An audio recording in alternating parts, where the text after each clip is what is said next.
But one thing you could do is like you could actually create a tool just for like talking points in the video, if that makes sense, right? So for example, this would probably help me a lot. And I just want to show you how to build your own tools that are very actionable and usable.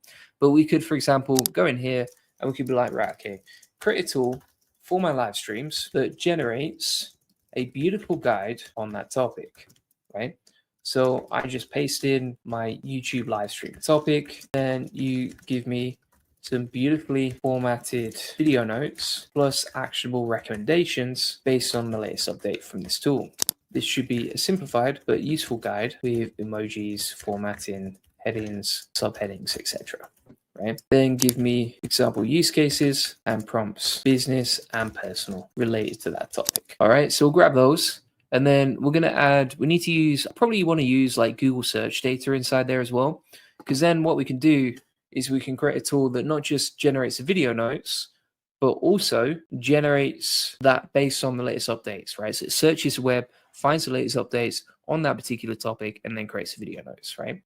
And probably we want like, yeah, I think we still want like third grade language plus easy to read and skim. So we're going to hit build like so, and then that should be able to auto generate the video notes as well. So wait for that to load. Whilst we're in History Bytes says, hey Julian, why am I not able to create apps using Veo 3 in Google AI Studio? You can create apps with Google Veo 3, but you need an API for that because I think it costs money to generate the video responses with Veo 3. And so you need to plug in like a custom API that you would pay for into that, right? However, and he also says, please respond, but I literally just responded right now.